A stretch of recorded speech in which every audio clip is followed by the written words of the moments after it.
ខ្ញុំចឹងឯងគឺចឹងឯងតាំងពីតូចមកដល់ធំគឺចឹងខ្ញុំចឹងឯងគឺចឹងឯងតាំងពីតូចមកដល់ធំគឺចឹងខ្ញុំចឹងគឺចឹងចង់ចេះចង់បានចង់ដឹងខ្ញុំចឹងគឺចឹងឯងអ្នកមិនដឹងគេថាខ្ញុំក្បាលរឹងមុខឌឺតាំងពីក្មេងរោគលុយផ្សងប្រេងបើមកលេងវាមិនឡើងត្រូវចាំយល់ដែរអបសុកខ្លាំងពេកដល់ចូលវងគេតវ៉ារ៉ូមេតែកណ្ដាស់នៅស្ទើថាអាយុនៅតិចកណ្ដាស់ប្រាក់នៅតិចចង់បានដល់ពេកកុំឲ្យភ្លៀងហ៊ានសើមចង់ចែកនេះតិចថែមចេះនោះតិចចេះគុណចេះដល់ឲ្យស្មើ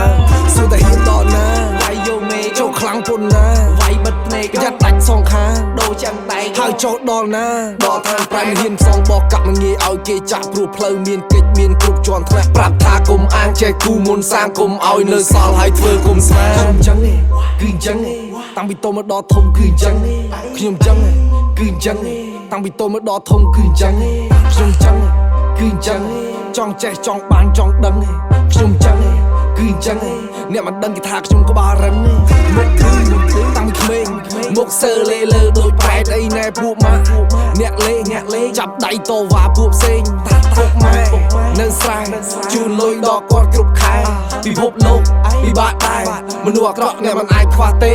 មនុស្សខ្ញុំសែនអាក្រក់គេឲ្យលេខ10រឿងរ៉ាវមិនចេះចប់សត្វតែរឿងខ្ញុំកត់គេឃើញមុខចត់គេចង់ឲ្យជាប់មនុស្សល្អប្រមាណអ្នកចូលអ្នករៀបបង្កប់ខៃនោះមានទេតែណាគេខាងនោះប្រមាណដែរជឿជាក់ទេបើនិយាយរួចហើយសួរខ្លួនថាតើពាក្យនេះនិយាយពិតដែរទេខ្ញុំចឹងគឺចឹងតាំងពីតូចមកដល់ធំគឺចឹងខ្ញុំចឹងគឺចឹងតាំងពីតូចមកដល់ធំគឺចឹងខ្ញុំចឹងគឺចឹងចង់ចេះចង់បានចង់ដឹងខ្ញុំចឹងគឺចឹងអ្នកមិនដឹងគេថាខ្ញុំក្បាលរឹង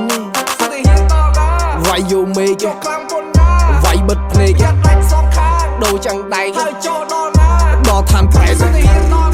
វាយយកមេចុះខ្លាំងពុនណាវាយបិទភ្នែកដាច់សងខាងដូរចាំងដៃហើយចូលដល់ណាដល់ឋានប្រែមុខឌឺបែបនឹងថាជីវិតជូរជាងស្លឹកខាងជូរជាងកលឹងតឹងទៅប្រឹងក្រែងលោផ្អែមដូចចេកឆាំងហ៊ុនកាញ់វត្តកញ្ចឹង